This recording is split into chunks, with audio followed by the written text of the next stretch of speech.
Prime Minister Justin Trudeau earlier today announced nearly $15 billion over the next 8 years for public transit in this country, including a $3 billion in fund, basically in permanent annual funding, starting in 2026. Now, mayors of cities are happy at that news, they say, but they're asking for something in addition to that. And to get some more reaction and exactly what that means, we're going to bring in Toronto's Mayor John Tory right now. Hi, Mayor Tory. Good to see you. Thank you for making the time. Hey. My pleasure. Thank you. Let me just start off with the announcement today. Lots of money, much of it back-ended, though. Is that an issue?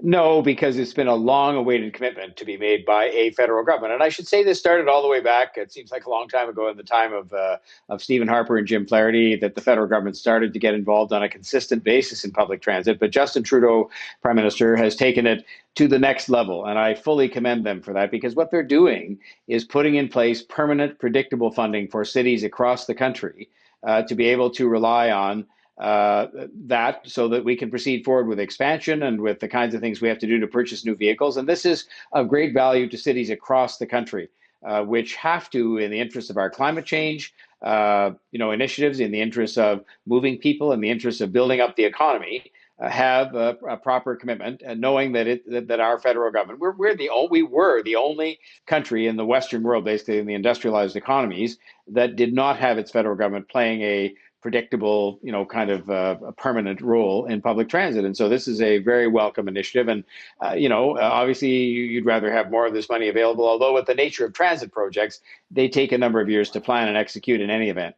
So this is about planning and executing the infrastructure of those projects, but you, as a city, have to run those transit operations as well. There's a budget for that, and you have spoken on this program before about the hit that your budget and other budgets in various cities across the country have taken because of a drastic drop in revenues due to the pandemic. Where do those conversations stand? Where does the conversation about getting some more help on that front stand?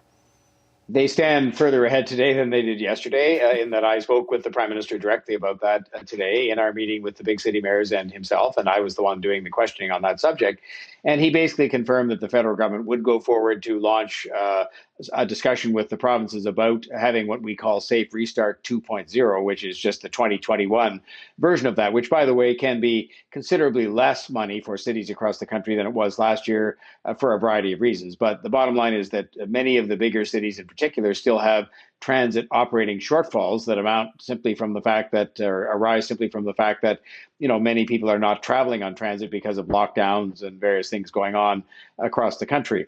And so, again, he was positive. And look, I think the real problem at this stage, to be quite frank, and you talk about this every day in one way or another, is that we've got to get to the point in this country where if we want to build the country back up in the aftermath of this terrible pandemic, then the provinces and the federal government have to find a way to do that together. And there's a lot of reluctance on the part of provincial governments across this country to facilitate this kind of assistance going to the cities, the economic engines of the country, where 80% of Canadians said, well, frankly, I can think of no better explanation than politics. And it's politics in two respects. One is sometimes, and I think less often, partisan politics. But I think the second reason is this kind of parochial, 1867-driven approach that we take to these things in this country, where we go back and sort of have a doctrinaire reading of what the Constitution says as to who should do what, instead of just saying what is going to benefit the economy. What is going to build the country back up? What is going to allow us to be, again, a magnet for investment and jobs and people coming from around the world to seek out Canada and its cities as a place to do business? And by the way, the money today had a component for rural transportation as well. And I think the federal government's on side for this. I really do. I think they get cities. And I say that I'm not a partisan. I used to belong to the other political party. So I'm just saying I think they get cities. I think some of these provinces should decide to get on board and decide what is the truth, which is that building up our cities, not at the expense of rural Canada, building up our cities is going to build up our economy and build up our country, and that they should decide to cooperate with the federal government in doing just that and not have the cities fall victim, in effect, to this kind of squabbling that goes on back and forth between the two. Is there, from your perspective, a hesitancy in the province you're in Ontario, from the provincial government, from the Premier, to get involved, for example, or to help out on the operating side of things, as you've described as the need right now? Well, when it comes to transit operating fund over the years, yes, because it was abolished years ago and they never brought it back. But when it comes to the cooperation on the safe restart, I think actually our provincial government has been good. We did do a deal with the federal government on transit funding, and we've been, provided all the cities in Ontario, including Toronto, with significant sums of money in that regard. So I think so far so good, and I think Premier Ford and Prime Minister Trudeau have just agreed, and with the help from Deputy Prime Minister Freeland, that they're all going to get along again in the best interest of building up Ontario and building up the economy of our cities and building up and preserving transit and services for people. So I think they've got along okay. There's been some, dancing going on, tap dancing, but it did come to an end the last time, and I have optimism it'll come to an end again this time. But it's some of the other provinces in the country. That's not my business, and they'll probably tell me it's not my business, especially the mayor of the much hated I was going to Toronto. say, But at the end of the day, no, but we're trying to build up this country. Right. We're all Canadians here, and we're trying to build up the whole country. I want Calgary and Edmonton and Vancouver and Ottawa and Halifax and Montreal to be healthy and to be strong and to get the economies of those cities built back up. And that requires their finances to be strong, their transit systems to be viable, and for them to get the kind of assistance they need to have. And so I'm not singling out any provinces as being the villains in this. I'm just saying there's been a level of cooperation much below what I would expect to be the case when we're trying to build this country back up so we can get back to where we were before this pandemic hit. Just really quickly before I let you go, Mayor, is there a timeline in your mind that you need to have some answers on whether or not that operating money is coming? Yeah, I think it's in the next couple of months. And I think that some of the indications today from the Prime Minister were positive. But I think we need to get the dance. There has to be a dance. Let it happen.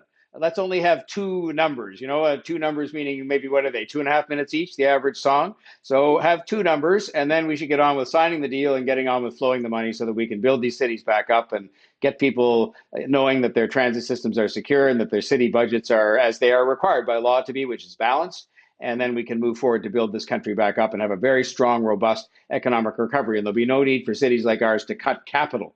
The worst thing you could cut, because it's jobs and it's future investment and it's green, things that are green. The transit is green. So we should just get on with doing it. And I would say a couple of numbers on the song sheet, which would maybe mean a couple of months from now, we should be in a situation where the money is being dispensed around the country and that all provinces and all cities benefit from this so we can build the whole country back up. Okay, I'll leave it there. Thanks, Mayor Tory. Really appreciate your Thanks. time. Okay. John Bye-bye. Tory is Toronto's mayor. Hi, I'm Vashi Capellos, host of Power in Politics. See more of our show by subscribing to the CBC News channel or click the link for another video.